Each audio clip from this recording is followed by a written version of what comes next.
Bonjour les amis, bienvenue sur la chaîne Livre ésotérique ancien, j'espère que vous allez bien. Aujourd'hui on se retrouve pour la suite de la magie et l'hypnose de Papus, toujours le chapitre 4 et cette fois-ci la seconde partie. Donc pour ceux qui arrivent par hasard, je vous encourage à aller voir dans la playlist la première vidéo de ce livre. Voilà, sans plus attendre, c'est parti. Là on a un intitulé qui va s'intituler donc Dans l'astral. Et il va mettre entre parenthèses petit 1, donc initiation juillet 1895. Donc je pense qu'il va sortir cet extrait de son journal de l'initiation. Rappelons que Papus était directeur du journal L'Initiation à cette époque. J'ai le plaisir de porter à la connaissance des lecteurs de l'initiation le résultat de quelques expériences qui, j'en suis sûre, intéresseront tous les occultistes et les chercheurs. Les expériences que j'avais commencées depuis déjà longtemps avaient pour but de déterminer une sortie consciente du corps astral. Et les phénomènes ont été des visions complètes ou incomplètes du monde astral, lesquelles ont été obtenues par Madame P. Rébet de Saint-Dizier, entre parenthèses Haute-Marne, et C. Bourguet, de notre branche de Montpellier et par moi-même. M.P. Rébet étudie beaucoup les ouvrages des maîtres de l'occultisme et a l'habitude de lire au lit avant de dormir. Il avait depuis longtemps remarqué cette phrase classique qui a fait tant réfléchir. Nous sommes en Dieu et Dieu est en nous. Or, cette phrase l'intéressait beaucoup et il cherchait à en pénétrer le véritable sens, ce qui sans doute a forcé son cerveau à une tension presque continuelle. Si l'on réfléchit que lorsqu'on croit avoir bien compris certains principes, une étude plus approfondie ou même un phénomène quelconque fait changer le point de vue et force à étudier plus profondément et plus sérieusement, on comprendra très bien le cas de M. Rébet. Le sens de la plupart de ces phrases ne doivent évidemment jamais changer, l'interprétation seule change avec le degré d'avancement du disciple et avec son état d'esprit. C'est justement ce qui est arrivé à M. Rébet, car s'étant sans doute déjà fait une opinion sur le principe en question, il a vu cette opinion se modifier légèrement à la suite de sa vision, laquelle, comme il le dit lui-même, lui a fait comprendre bien des choses. Voici d'après son récit, que je traduis le plus fidèlement possible, comment les choses se sont passées. Il était environ 5 heures du matin, M. Rébet venait de se réveiller, on était dans l'époque où il fait déjà jour à cette heure-là. Ce qu'il faut bien remarquer, il élève la tête et s'appuie sur le coude, presque assis, et se met à penser qu'il était temps de se lever pour aller faire un tour au bois, avant de commencer son travail. Tous ces détails prouvent qu'il était parfaitement éveillé. Vous remarquerez qu'à l'époque, on avait du temps. On pouvait penser à aller faire un tour au bois avant de commencer son travail. Je dis ça. Aujourd'hui, je regardais un document des années 95 tout à l'heure. Non mais, les gens qui parlent de possible stress au travail qui commence à arriver, c'est un truc de dingue. Et ils sont tout contents, ils sont zen, ça change de notre époque. Tout à coup, sans qu'il puisse se rendre compte de la transition, il s'est trouvé, dit-il, dans l'état de pouvoir apercevoir ce qui nous est invisible ordinairement. Il aperçut d'abord, à 3 ou 4 mètres de distance, un homme portant un manteau dans le genre des capucins.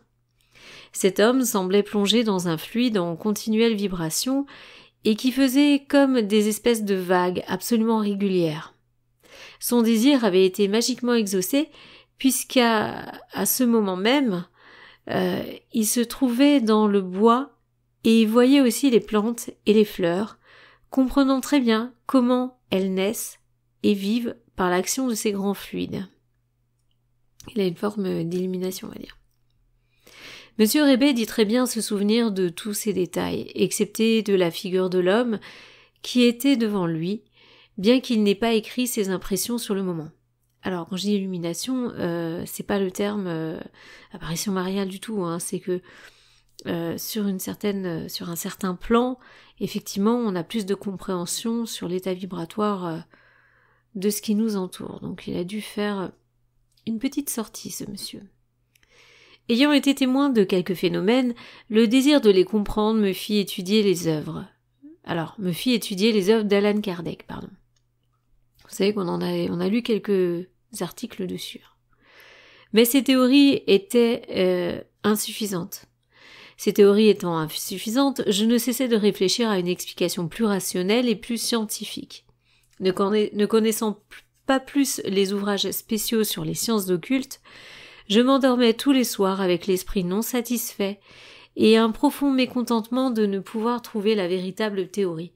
Il me semble que Allan Kardec, c'est plus du spiritisme quand même. Il me semble, je me souviens pas avoir vu des choses concernant les sorties astrales chez lui. Or, une nuit, je fis un rêve bizarre.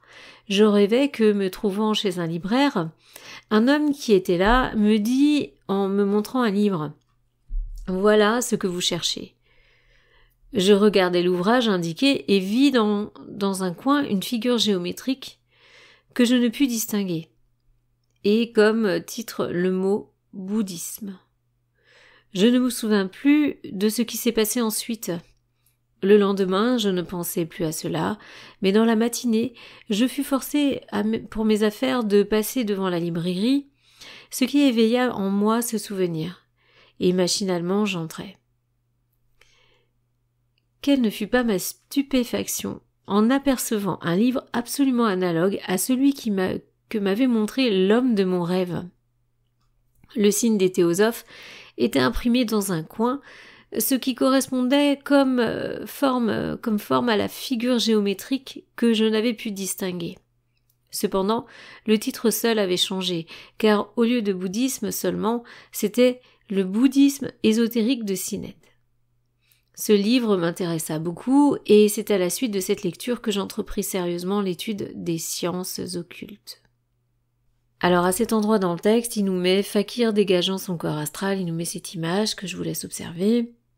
Bon, elle n'est pas exceptionnelle, mais voilà. Je reprends dans le texte.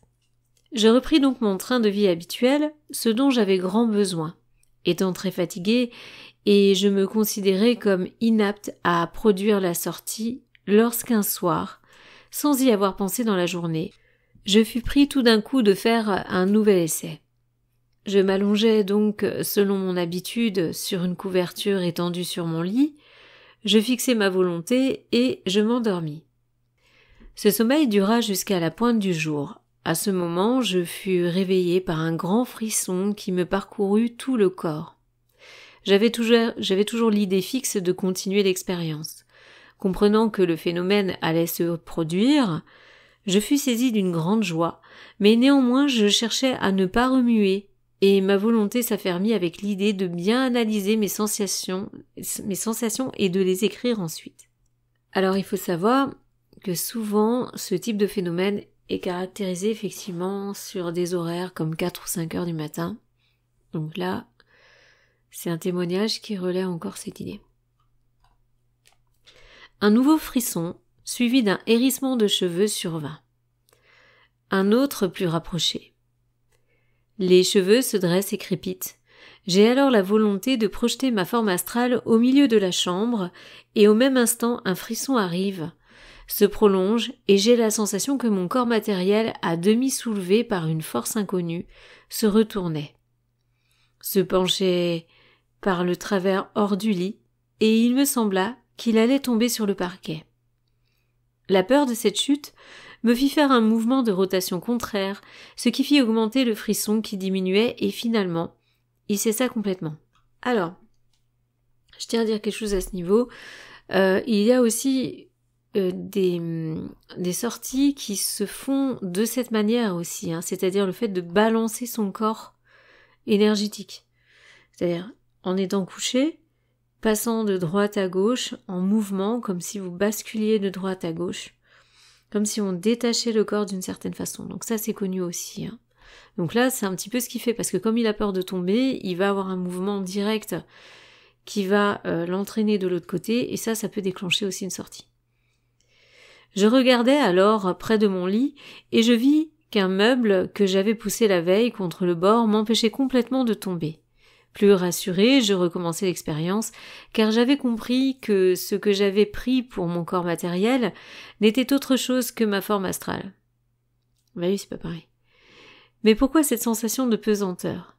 Sans doute mon imagination l'avait provoquée, puisque j'avais cru sur le moment que c'était mon corps vrai. Donc, en ayant une volonté contraire, je devais pouvoir l'élever au-dessus de moi. Je dois dire que l'expérience ne confirma pas du tout mon raisonnement, car la même chute se produisit 2 ou 3 fois. Mais complètement décidé à le laisser tomber, quoi qu'il arrive, je laissai la chose suivre son cours.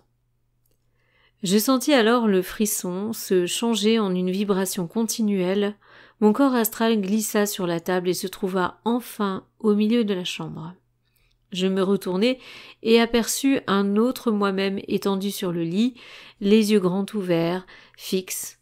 Les contours du corps étaient lumineux et une traînée lumineuse partait du haut de la poitrine et arrivait jusqu'à moi. Alors, 2 choses. La vibration, on n'a pas de bang, étonnamment, mais beaucoup de personnes ressentent le fameux bang qui correspond au décrochage. Au décrochage, c'est un son assez très fort, vibrant, mais on a quand même cette idée de vibration, lorsqu'il sent une vibration au moment où il sort. C'est souvent pas toujours très agréable. Et on a aussi autre chose qui est intéressant, cette fameuse traînée lumineuse. Alors, ce qui ramène à la corde d'argent. J'ai un témoignage là-dessus c'est pas un témoignage, j'aimerais évoquer ce sujet, ce qui partage beaucoup de gens dans le milieu. Il y en a qui le voient, c'est qui voient cette corde d'argent et d'autres qui le voient pas. Et moi en tout cas pour ma part, je pense. Chacun fera son idée, mais c'est pas parce qu'on la voit pas qu'on n'est pas forcément sur un terrain où on fait une sortie. Voilà. Il y a vraiment des personnes qui ne l'ont jamais vue. Donc c'est pas forcément un critère. Et puis après, aujourd'hui, je pense qu'on est nombreux à être d'accord sur le fait que les états modifiés de conscience sont pas si simples et c'est pas si classé que ça. C'est pas des cubes dans lesquels on range des dossiers, quoi. Il y en a qui sont quasiment... on peut être à la fois un petit peu ou pas. Alors d'autres diront, les anciens, ah oui, mais si tu l'es ou tu l'es pas. Moi, je suis plus tout à fait d'accord là-dessus. Je pense qu'il peut y avoir des états alternatifs et bon, ça n'engage que moi, mais je suis pas la seule à le penser. En tout cas, ce dont il parle ici ressemble à la corne d'argent puisqu'il parle d'une traînée lumineuse partait du haut de la poitrine et arrivait jusqu'à moi. Alors, lui, il le voit sur le haut de la poitrine, il y en a plein qui voient dans la nuque. Bon, à voir. Les objets eux-mêmes étaient plus ou moins colorés. Je passais alors dans la chambre voisine sans plus m'occuper de l'autre qui gisait inerte et je me sentis alors complètement libre. Je vis d'abord que la fenêtre était légèrement ouverte. Je jetai un coup d'œil dehors et vis que toutes les maisons avaient les volets fermés. Un morne silence régnait. Je n'entendais plus qu'un très léger bourdonnement à la place de mes oreilles. Bourdonnement, vous voyez, est toujours là. Vous dire ce que j'ai vu serait presque impossible. J'essaierai de le faire, que je ne pourrai m'expliquer clairement, et je ne serai compris que de ceux qui ont réussi dans leurs expériences. Bah oui, si t'as pas mangé le kiwi, tu peux pas savoir le goût, même si on t'explique. Monsieur Rebet doit bien comprendre, lui, qu'il est des choses qui ne peuvent pas s'expliquer, vu le manque absolu d'expressions capables de désigner des états de choses qui n'ont pas leur analogue dans la vie ordinaire. Je dirais comme par exemple des couleurs qui sont indescriptibles et qui seront jamais visibles sur ce plan. Je puis seulement dire que j'ai vu quelques formes astrales. Entre autres, celle de mon père, avec qui j'ai conversé assez longtemps. Alors, ça, est-ce que c'était vraiment son père? Pensez bien à ça, on a un événement dans Contact, alors ok, c'est un film, mais c'est tout simplement pour vous mettre la puce à l'oreille. Parfois, certaines entités se présentent avec des visages connus pour vous rassurer. J'ai cru remarquer que ces formes obéissaient à la volonté et qu'il suffisait de vouloir pour les faire disparaître. Néanmoins, la volonté n'est pas toujours suffisante et on obtient quelquefois des résultats tout à fait contraires à ceux que l'on se propose d'atteindre. Je dirais même des résultats tout à fait inattendus. Dans tous les cas, au sortir de cet état, j'ai vu mes opinions sur la question changer complètement. Pour en revenir au récit de mes expériences, je dois dire qu'à un certain moment, une idée vint. Si j'allais ne pas pouvoir rentrer. Très inquiet, je fis un effort de volonté pour opérer la réunion. Je revis alors avec la rapidité de la foudre ma chambre à coucher, mon lit et mon corps toujours dans la même position, une vibration, et puis sans savoir comment la réunion s'est opérée car je me levais sur mon séant, je pus constater à la pendule qu'il était 6h30 du matin, 6h30 du matin, il y avait donc 1 heure environ que mes expériences étaient commencées. Je me levai et passai dans la chambre à côté et pus constater que, comme je l'avais vu en corps astral, la fenêtre de cette chambre était bien ouverte. Bon, et puis c'est vrai que la peur, ça ramène très vite. J'entendis plusieurs craquements rapides dans les meubles et puis plus rien. J'écrivis alors le récit qui précède et mis les feuilles sur la cheminée. Très fatiguée, je me recouchai, espérant dormir un peu.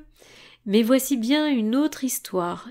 Il me sembla que le dégagement s'opérait encore. Et oui, souvent c'est du rebelote.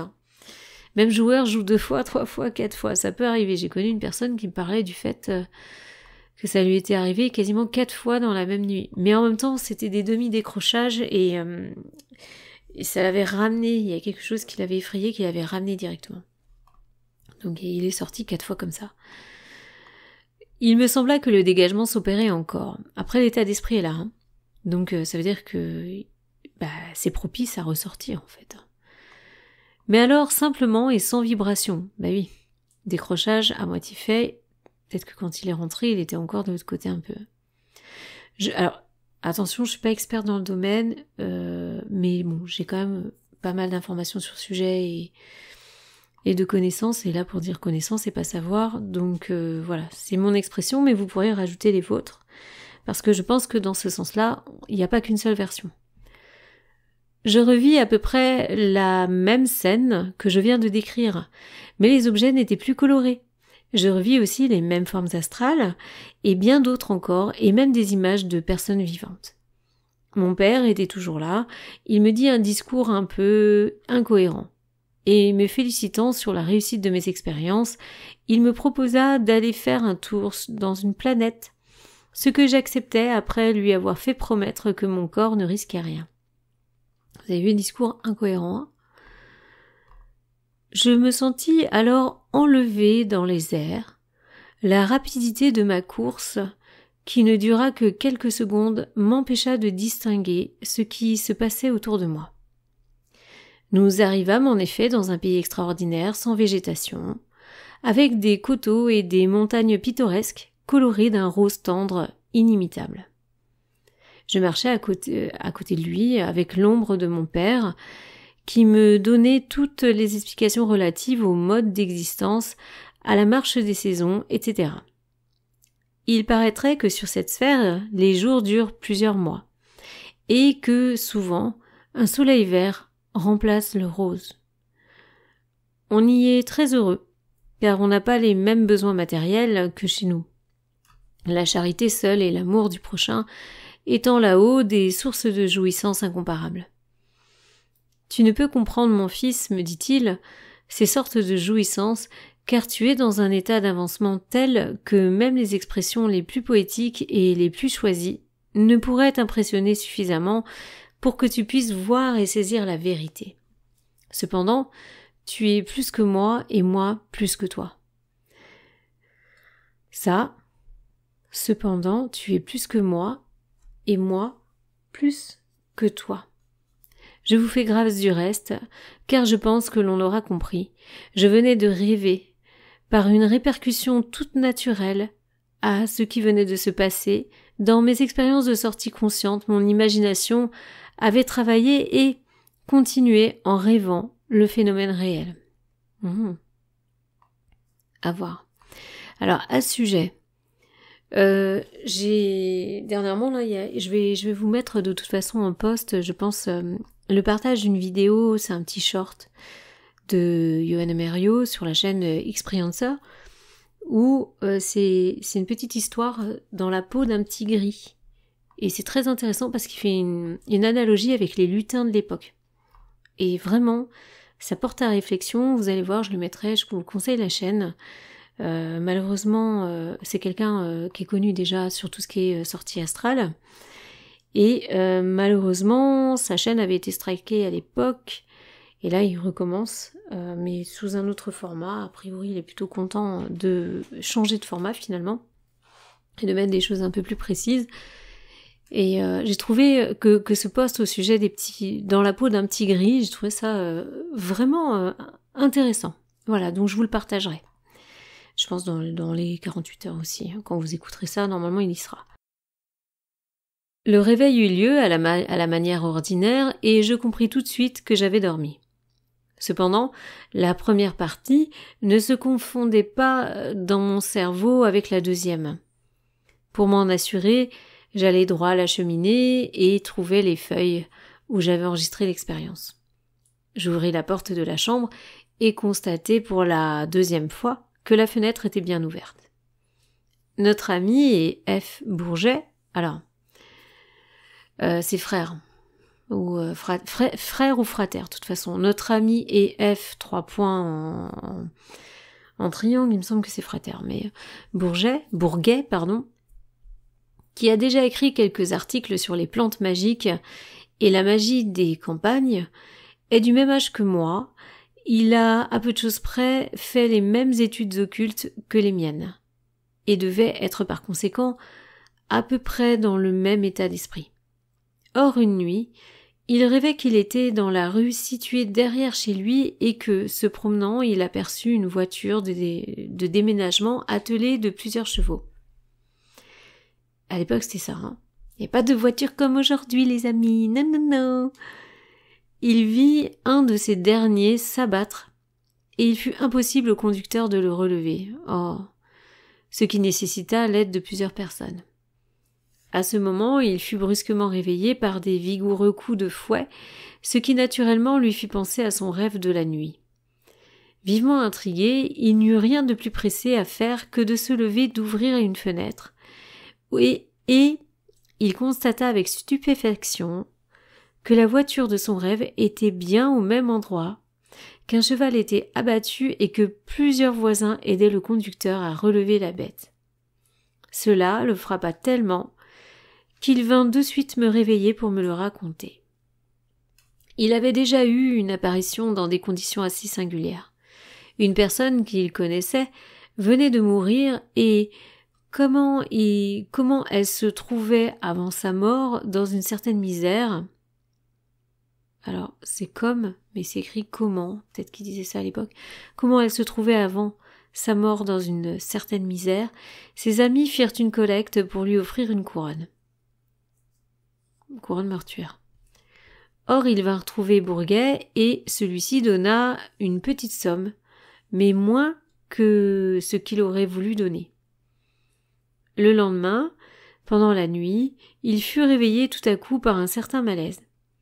Et il aperçut au pied de son lit la personne morte, les bras croisés sur la poitrine, qui le regardait fixement. Très gêné, il fit un saut hors du lit. L'apparition était toujours là. Désirant que cela cesse, il cligna plusieurs fois les yeux et elle disparut.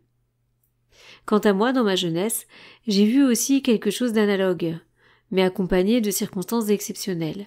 Je suis né dans un vieux château de Lorraine que mon père avait fait reconstruire presque en entier. Il restait néanmoins une portion assez conséquente qui, respectée par les siècles, avait toujours conservé son caractère primitif. On racontait à son sujet des histoires assez extraordinaires et les vieilles femmes disaient tout bas que le château était hanté et qu'il était dangereux d'y rentrer à certaines heures. J'avais à cette époque 7 ou 8 ans et c'était le jour de la Saint-Nicolas. Donc l'hiver, il faisait froid et certainement nuit, ça dépend à quel moment, mais ce jour-là, tous les petits enfants lorrains ont l'habitude de mettre leurs souliers dans la cheminée.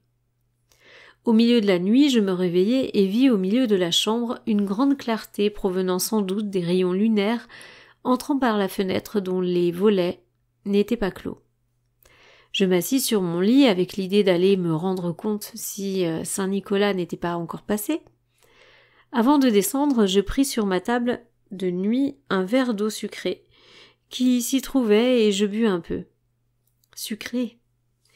Au moment où je reposais le verre sur la table, je me retournai et vis dans la demi-obscurité un homme plus grand que nature, coiffé d'un bonnet de coton, dont la mèche dressée touchait presque le plafond. Il était vêtu d'une petite veste blanche et d'un caleçon blanc. Il resta une seconde immobile et se dirigea vers moi. Quand il fut éclairé par la lune, je constatai que sa figure m'était tout à fait inconnue et pris une peur insensée. Dans l'impossibilité complète d'émettre un seul cri pour appeler, je me jetai sur mon lit et me couvris la figure sous l'édredon. Mais la curiosité fut plus forte que la peur, car je hasardai bientôt un coup d'œil. Je vis toujours le même homme. Seulement, il était près de moi. La peur me reprit de plus belle et me cloua dans cette position de sorte que je vis distinctement qu'il se baissait pour me regarder. Les enfants, hein, les pauvres, qu'est-ce qu'ils sont embêtés. Il prit ensuite le verre d'eau sucrée, le vida d'un trait et se dirigea dans la direction d'où il était venu et où il n'existait aucune porte. Alors là, il faudra qu'on m'explique le phénomène physique dans la matière. D'une marche lente, automatique et silencieuse. Il part vers un lieu, voilà, sans porte, il s'en va par là. Comme je ne le voyais plus que de dos, je n'avais plus si peur et je pensais que quand je raconterais cela le lendemain, personne ne me croirait. La voix me revint et j'appelai aussitôt de toutes mes forces, ce qui n'eut même pas pour résultat de faire accélérer sa marche. Néanmoins, je continuai à crier car j'entendais du bruit dans la maison, ce qui prouvait que j'avais été entendu. Arrivé au milieu de la chambre, l'apparition se retourna, me sourit doucement, ce qui calma ma frayeur, comme par enchantement. Elle fit quelques signes et étendit les bras dans ma direction, puis elle resta immobile en pleine lumière. La porte s'ouvrit, plusieurs personnes entrèrent avec des lumières et, au même instant, tout disparut. Je racontai alors à tout le monde ce qui était arrivé, ce qui fit bien rire. C'est bien dommage. Je racontai aussi qu'il avait bu tout le verre d'eau sucrée et je fis constater qu'en effet, il était vide. Pour me tranquilliser, on me dit que cela était bien naturel puisque c'était la Saint-Nicolas et que c'était sans doute lui que j'avais vu. Mais ayant regardé dans mes souliers et n'ayant rien vu dedans, je n'étais pas convaincue et il fut impossible de me laisser seule cette nuit-là, ainsi que plusieurs autres. Aïe, aïe, aïe, aïe. Là, on arrive au deuxième paragraphe. Phénomène spirit et corps astral. Dans une étude antérieure sur les phénomènes du spiritisme, nous avions été amenés à signaler les rapports étroits qui existaient entre le sujet hypnotiqué, alors ils disent bien hypnotiqué et pas hypnotisé, et le médium. Or, les expériences faites avec le médium Eusapia Palladino à Algnélas en 1896 par une commission de 6 membres sont venus confirmer il manque la virgule, sont venus confirmer les enseignements traditionnels de l'ésotérisme sur ce point. Nous verrons dans un chapitre suivant comment certains phénomènes peuvent être réellement produits par des esprits. Nous tenons simplement à montrer ici que les phénomènes physiques, sont en très grande partie produits par l'extériorisation de double du médium. On a commis de grosses fautes en confondant le rôle des occultistes et le rôle des savants. Les occultistes, forts de l'appui de leurs expériences personnelles d'une part et de l'autorité d'un enseignement qui n'a pas varié depuis 36 siècles, d'autre part, affirment une série de doctrines se rattachant soit à des forces de la nature encore peu connues, soit aux conditions d'évolution de la portion immortelle. Mais le public se défie toujours de toutes les expériences tentées par les occultistes pour prouver par les faits la réalité de leurs théories. On suppose que les dits expérimentateurs seront partiaux et que cela détruira en grande partie la valeur de leurs essais. Pourquoi ? parce que les occultistes, étant avant tout des philosophes, ne doivent pas marcher sur les brisées des savants, qui sont, eux, les expérimentateurs en qui le public aura, et à juste titre, plus de confiance. Que lorsque les savants refusent systématiquement de marcher, les occultistes soient obligés de les pousser en publiant leurs personnelles expériences. Rien de mieux, mais une fois les savants lancés dans la voie des expériences, les rôles changent et les occultistes doivent rester dans leur domaine, entre parenthèses vis-à-vis du public profane. C'est-à-dire doivent seulement enregistrer les faits dûment contrôlés qui viennent affirmer leur dire. Voilà pourquoi nous applaudissons de tout cœur au superbe rapport publié sur la médiumnité de Sapia par une commission de véritables savants non encore entachés d'occultisme ni de journalisme et qui mérite de fixer maintenant et plus tard toute notre attention. Alors, j'adore lire Papus parce que c'est d'une facilité, il écrit bien, c'est facile à lire. Je peux vous dire que quand on sort de Stanislas de Gaïta, dont les écrits sont fabuleux, mais alors la façon d'écrire est laborieuse, ça me fait penser à Piob. Et c'est bien dommage, alors qu'ils étaient amis tous les deux. Franchement, il aurait pu en prendre de la graine par rapport à Papus. Hein. Parce que là, franchement, c'est vraiment... là, ça passe tout seul, et puis c'est intéressant.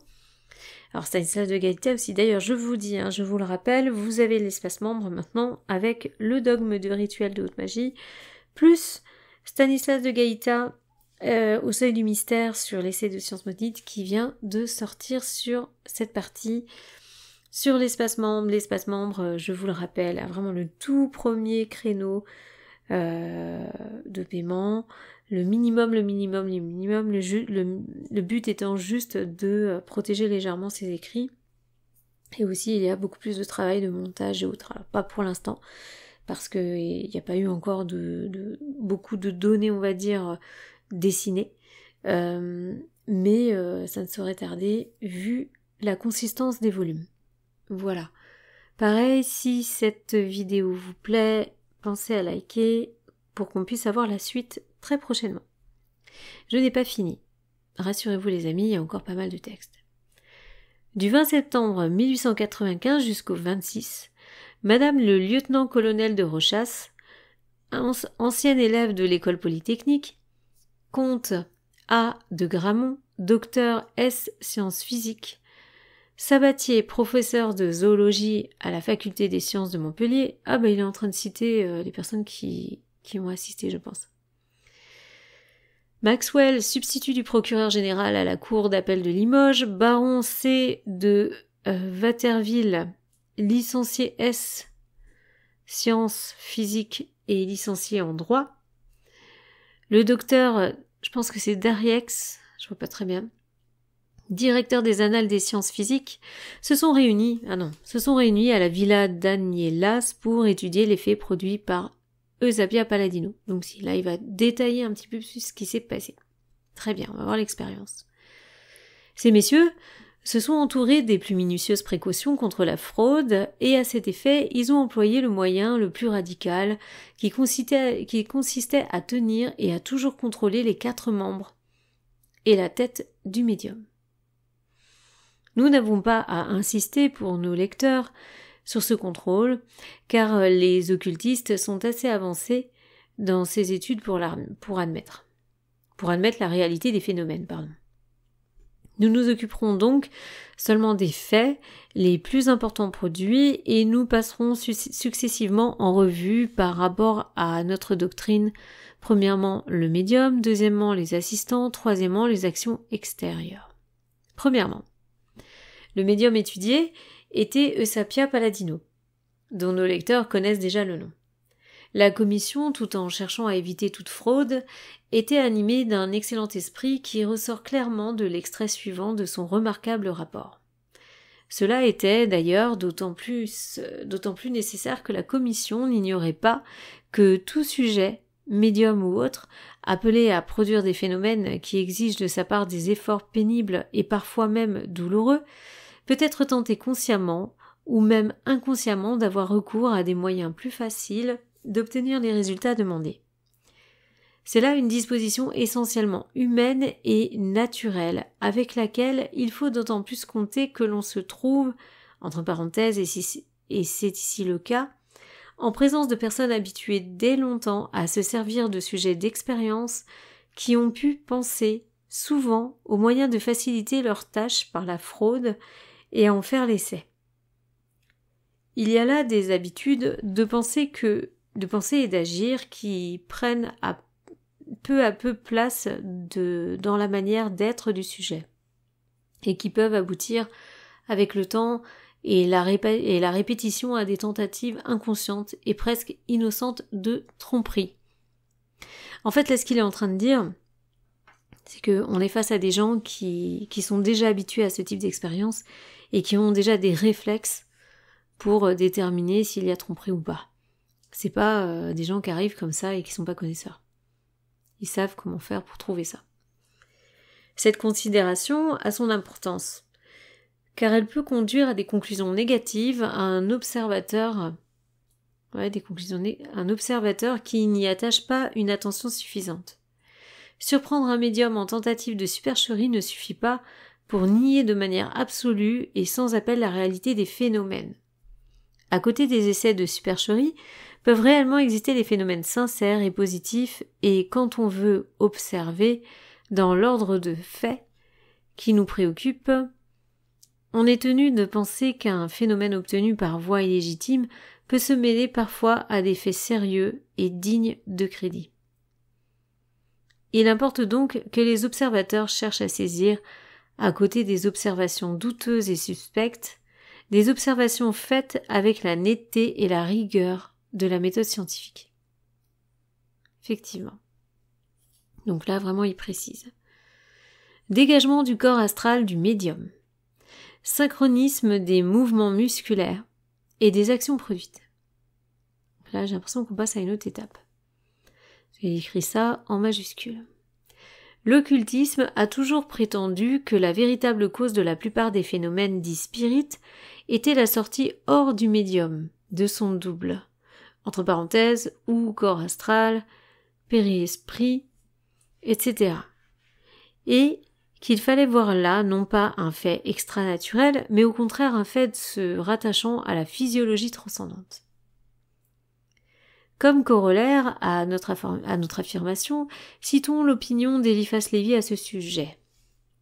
Eliphas Lévy, dont vous trouverez 2 livres sur la chaîne. Bon, après, il y en a qui suivent déjà, Histoire de la magie et Dogme rituel, dont j'ai parlé tout à l'heure.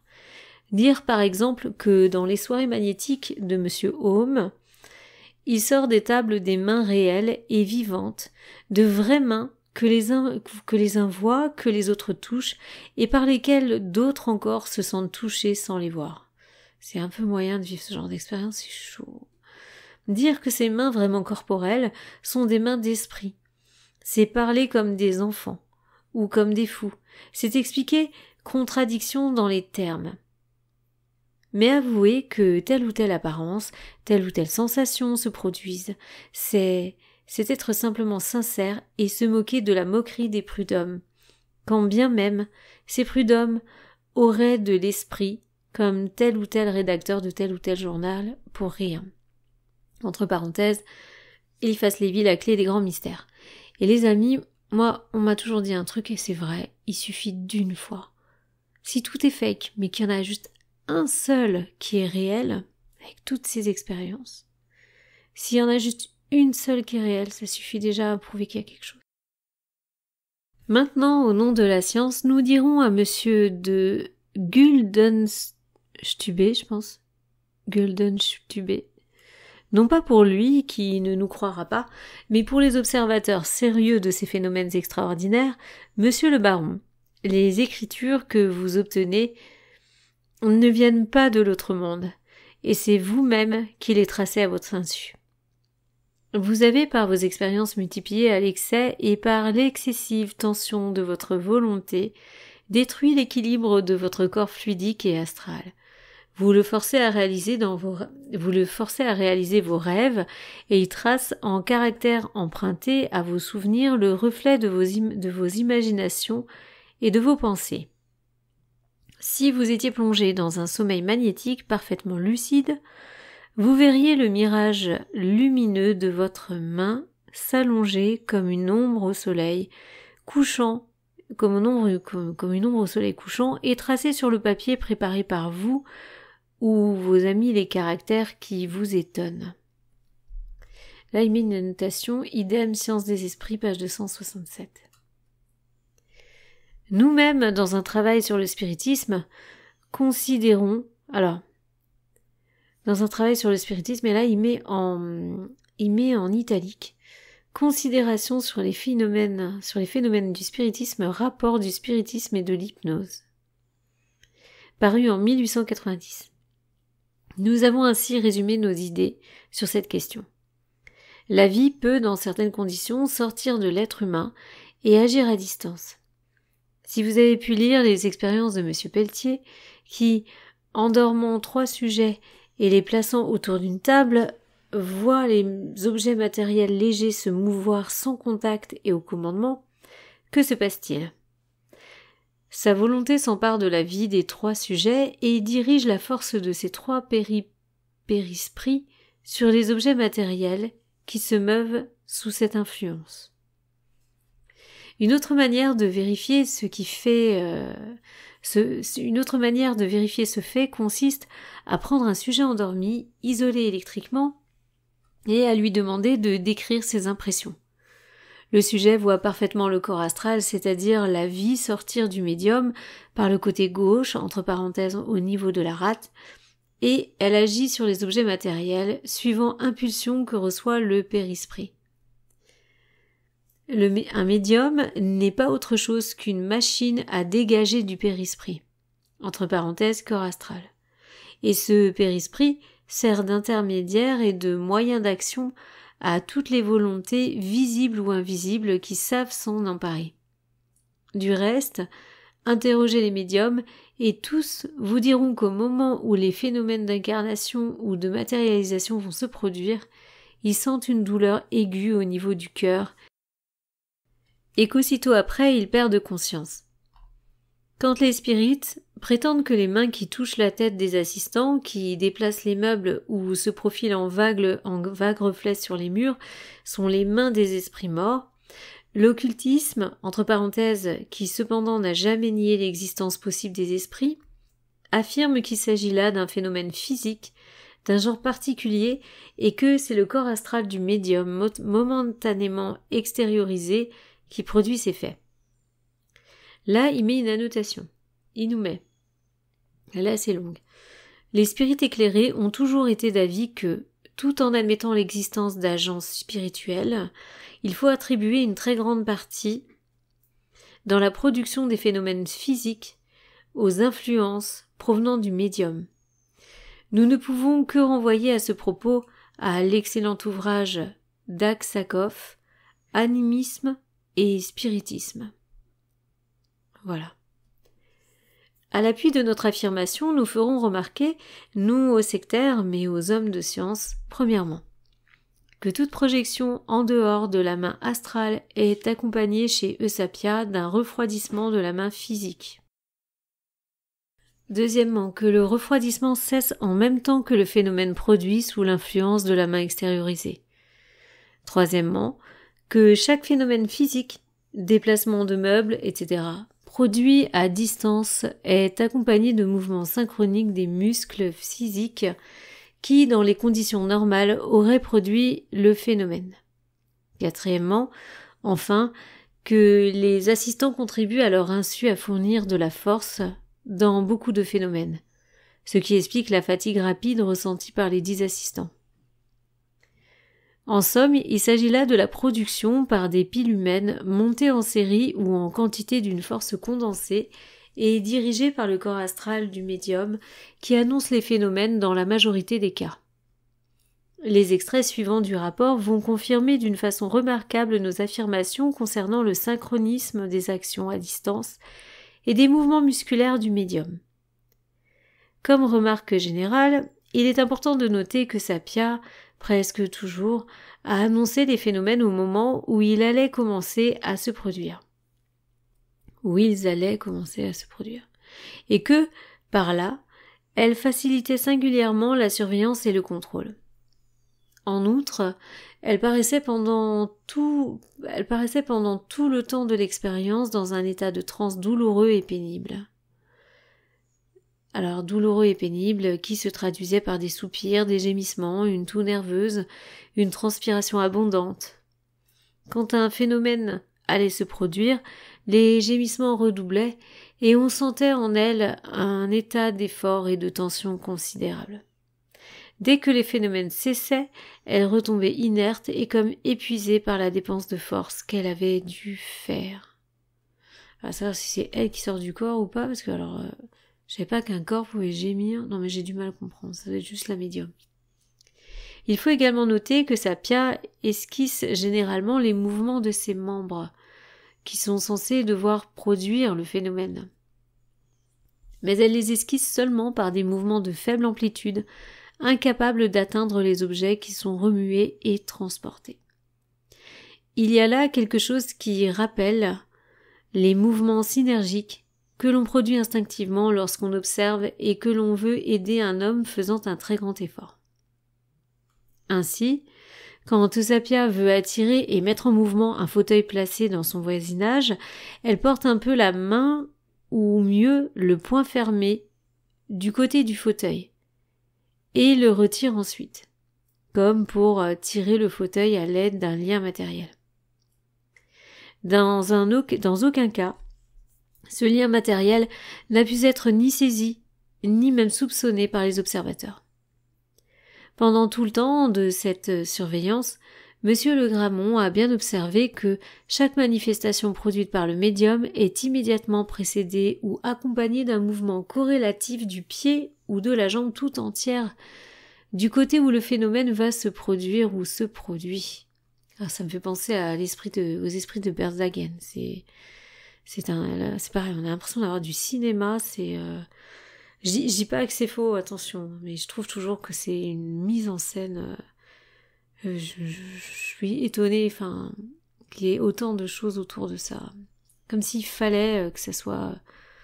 Après, certainement que ça se passait comme ça, puisqu'apparemment il y a des preuves, dans le sens où ça a été. Des personnes étaient là pour attester. Ce mouvement est accompagné d'un effort musculaire violent, révélé par le durcissement des muscles, mais il n'a qu'une amplitude très faible et tout à fait hors de proportion avec le mouvement produit. Vous voyez, tout à l'heure, quand il parle de son expérience de sortie hors corps, il se passe pas tout ça. Bon, après, il y a personne pour le regarder. Monsieur de Grammont s'est assuré d'ailleurs que le mouvement, ou plutôt l'effort du membre, n'avait aucune relation possible de contact ou de lien supposé, soit avec l'objet déplacé, soit avec la personne touchée, soit avec le corps frappé. Sapia agite la jambe ou le pied gauche, on y sent une contraction musculaire et en même temps le fauteuil placé derrière le rideau et derrière elle se déplace synchroniquement à plusieurs reprises derrière le rideau, comme s'il avait été mécaniquement solidaire de ce pied gauche tenu dans la main droite de Monsieur de Grammont, qui s'assure bien de l'indépendance absolue du membre du médium, de tout lien ou de tout contact avec le fauteuil. C'est quand même étrange ces choses-là. Le contrôle des pieds et de la tête, ainsi assuré, et le contrôle des mains restant, ce qu'il était, c'est-à-dire peu satisfaisant à cause de leur déplacement fréquent déjà signalé par M. Sabatier, des coups violents retentissent dans la table, accompagnés de mouvements synchrones de la jambe gauche. Plusieurs assistants éprouvent des contacts de mains. Le fauteuil s'agite, le rideau est projeté sur la table. Ça me fait vraiment penser c'est le fantôme de Bergzabern, si jamais ou Bernzaberg, je sais jamais, c'est l'un aussi, c'est l'autre.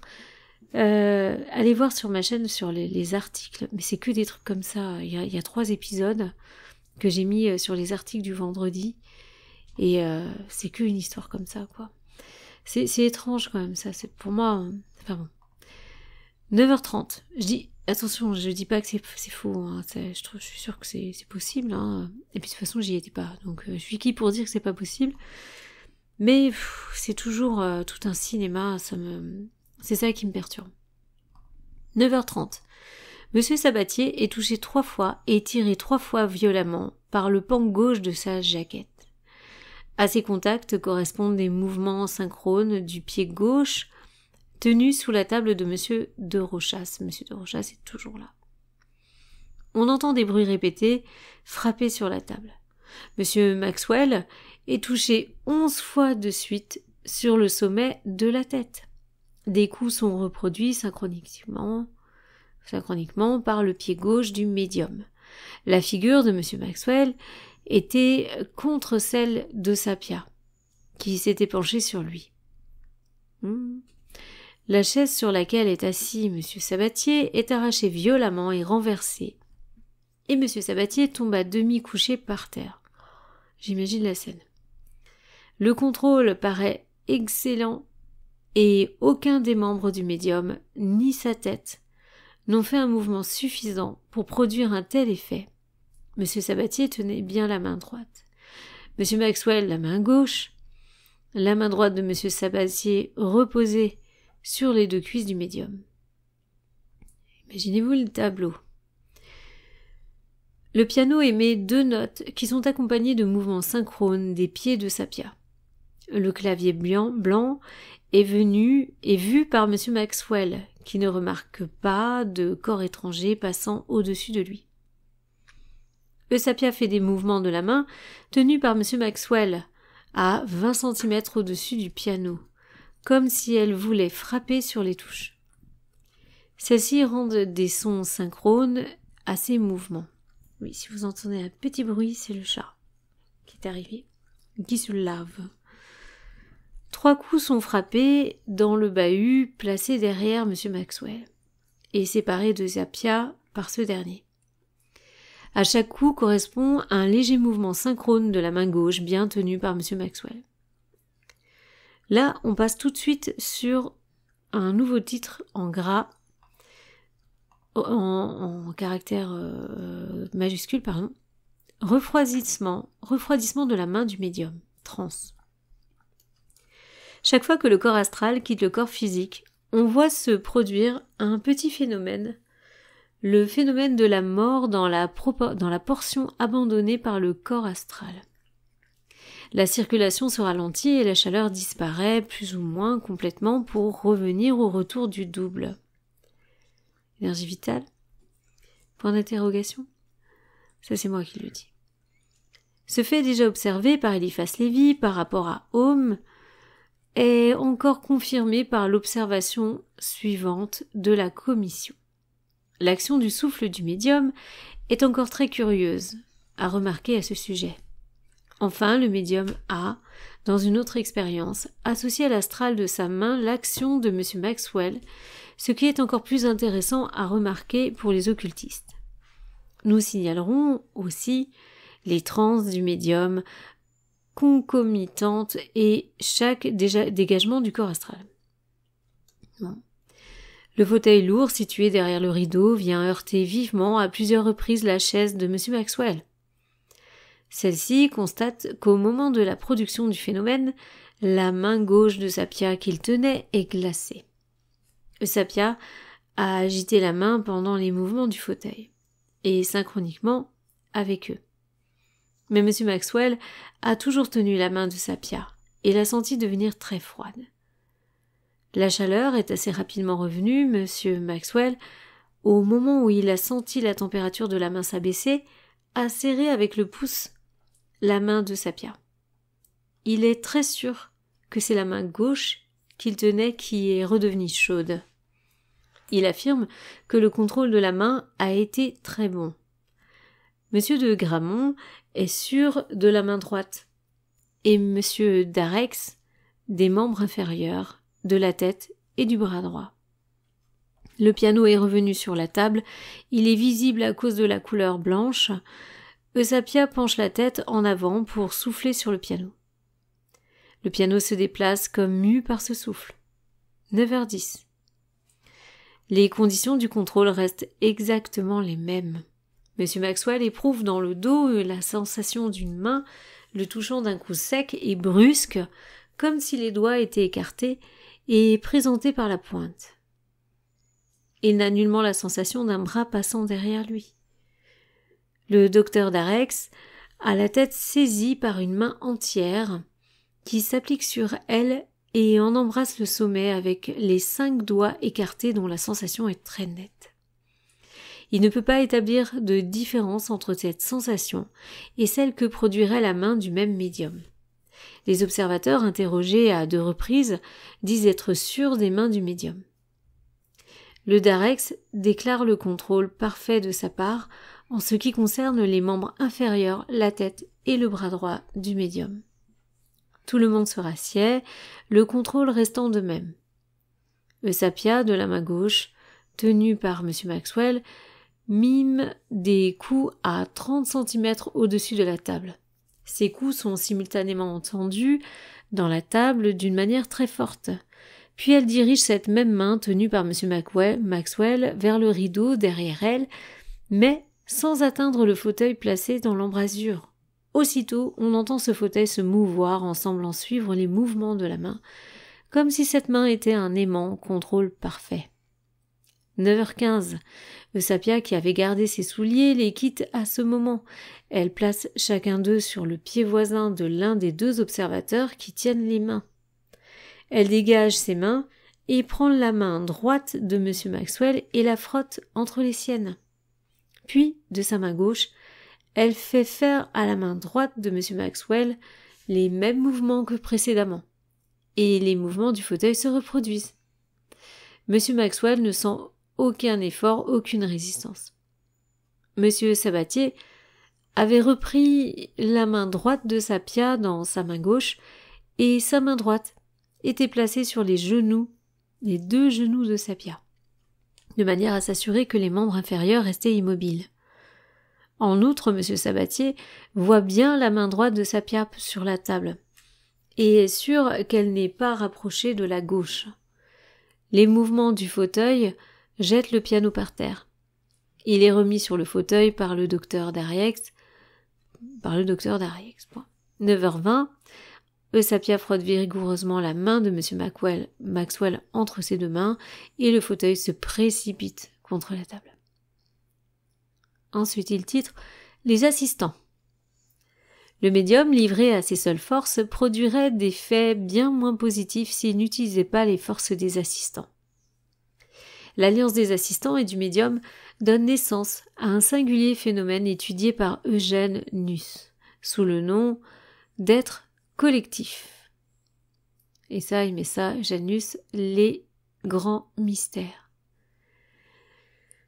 Donc connu sous le nom d'être collectif et admirablement développé par Stanislas de Gaïta dans son chapitre sur les mystères de la multitude.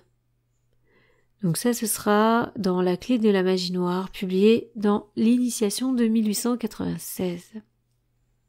Sachant qu'on l'aura en lecture plus tard aussi sur la page membre.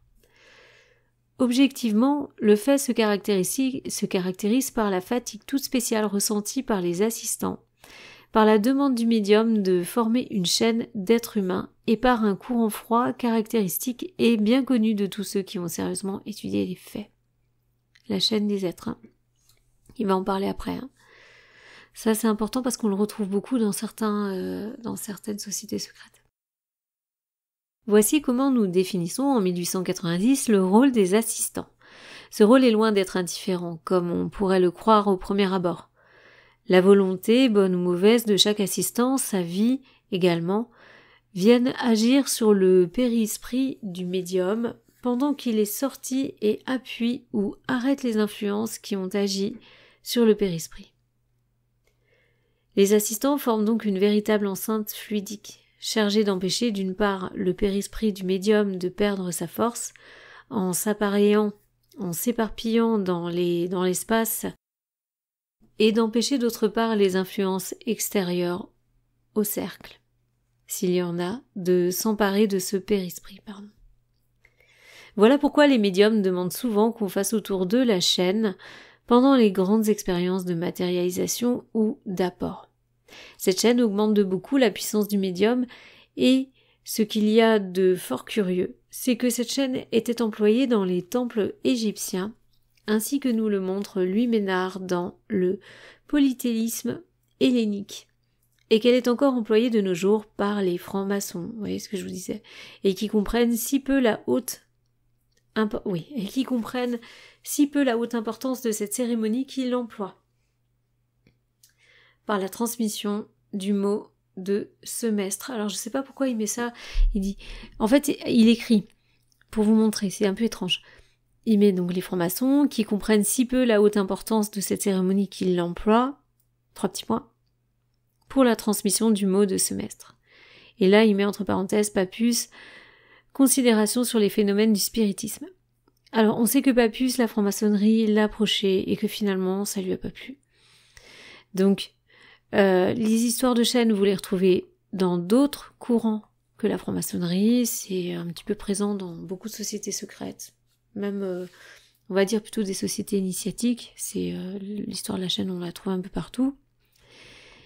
Et voilà. Donc, la chaîne, justement, ils vont en parler. Et on va bientôt finir les amis, parce que ça fait bientôt 1 heure, et ce chapitre est énorme, il fait quasiment 1/3 du livre, donc on l'aura en plusieurs fois. 9h40. Eusapia demande qu'on fasse la chaîne pour lui donner de la force.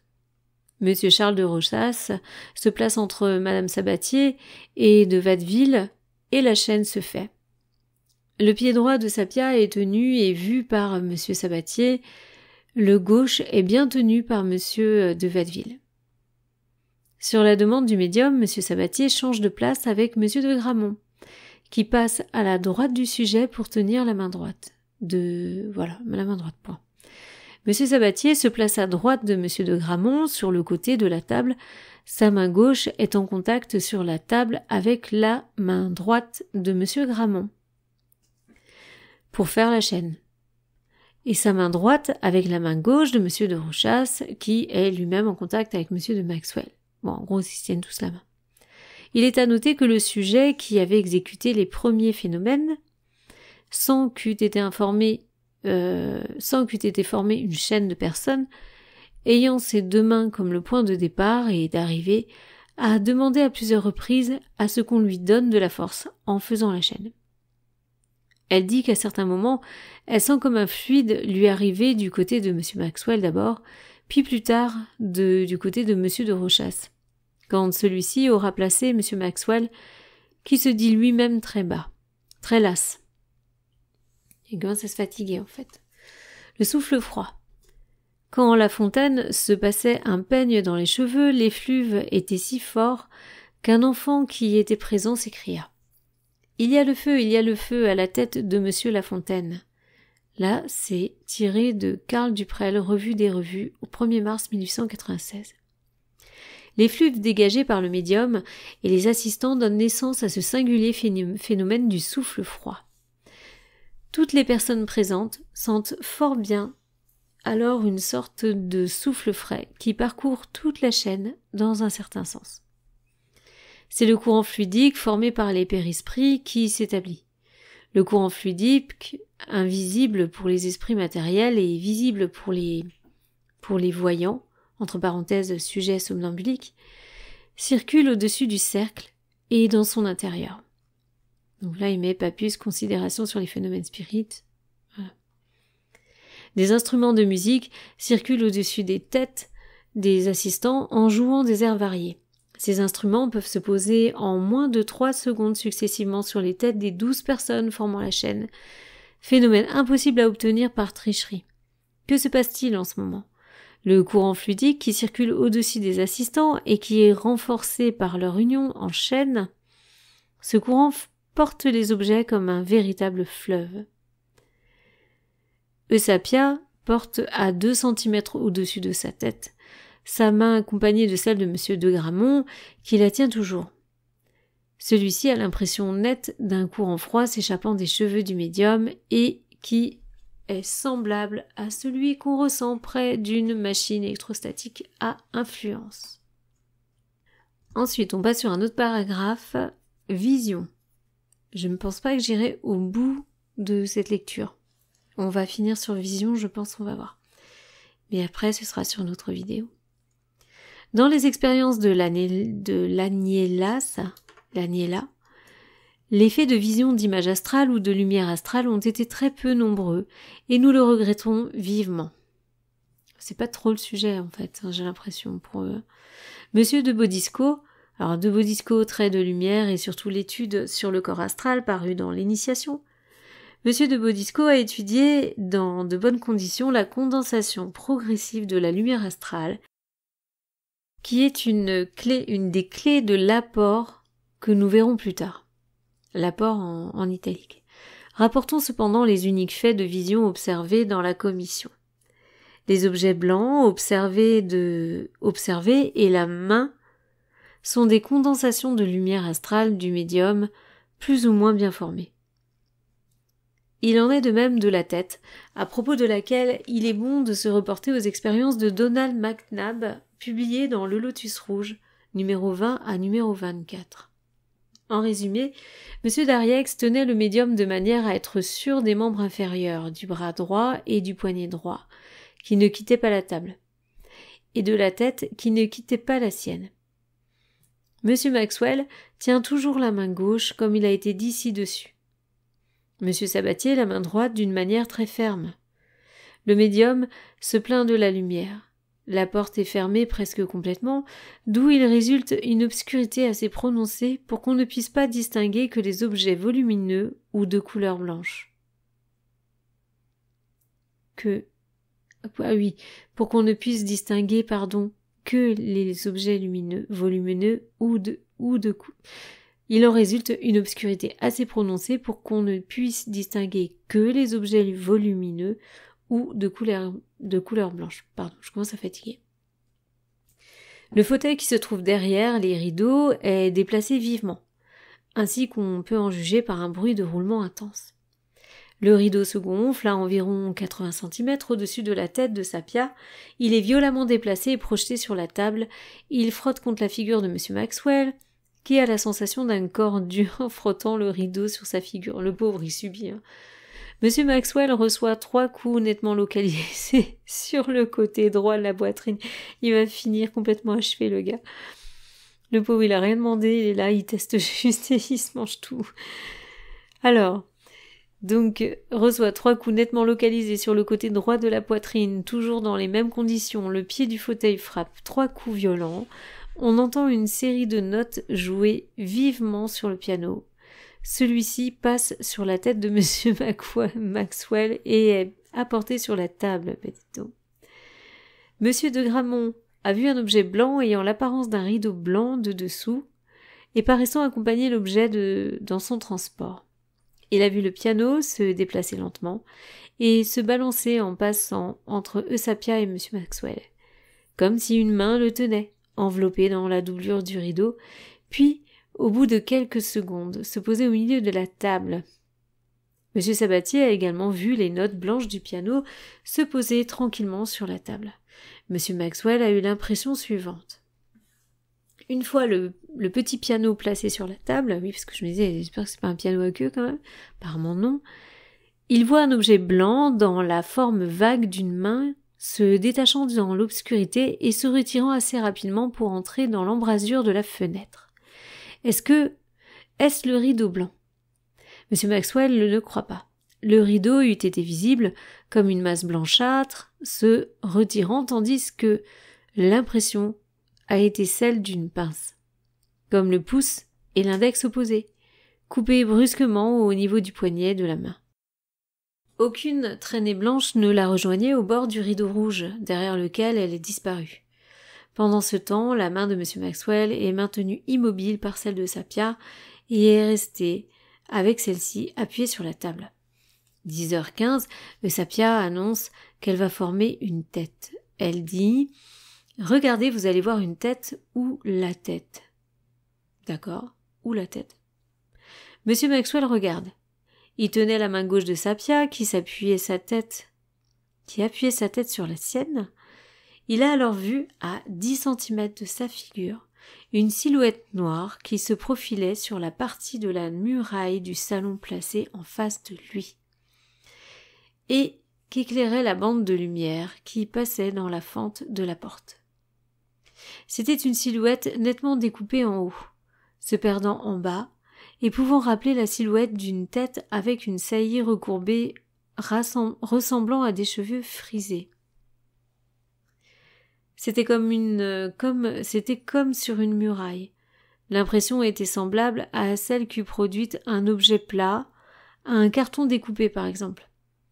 Cette forme s'est déplacée à droite, puis, après un repos, est revenue à gauche. Le mouvement a été très rapide. Maxwell seul a vu cette forme. Monsieur Maxwell, invité par Eusapia à regarder, a eu la sensation visuelle d'un avant-bras et d'une main. Il a vu, se profilant sur la bande de la muraille éclairée par la fente de la porte en face de lui, une main et un bras qui étaient au-dessus de la tête de monsieur Sabatier. Ils lui ont paru, à diverses reprises, s'abaisser et se relever, comme pour toucher la tête de monsieur Sabatier, qui a accusé à ce moment divers attouchements. L'avant-bras lui a paru long et mince. Il n'en a pas vu la continuité avec le bras, car il se perdait dans l'ombre, à l'endroit où aurait pu être le coude. Aucun des autres observateurs n'a observé le fait, mais il convient de dire que M. Maxwell seul, par sa position, pouvait saisir la silhouette sur un fond éclairé. Alors, moi je pense que sur cette partie, franchement, ça aurait pu être réduit. Maintenant, je pense qu'il a pensé que plus il donnait de détails, plus ça donnerait de la crédibilité, ce qui peut être à l'époque tout à fait convenable. Mais c'est vrai que là, c'est un petit peu long. Voilà, on a encore la suite qui arrive, on n'a pas fini avec cette histoire, mais j'ai cru quand même que on arrive quand même vers la fin, et il rentre un peu plus dans le sujet aussi après. En tout cas pour aujourd'hui, j'espère que ça vous a plu, n'hésitez pas à mettre un like pour la suite de la vidéo, pour encourager la suite de la vidéo en tout cas, et voilà, c'est toujours très technique avec Papus, mais franchement c'est facile à entendre, c'est agréable, et toujours des expériences. Donc je vous dis à bientôt, à la prochaine fois sur Livre ésotérique ancien pour la suite du livre. Gros bisous à tous!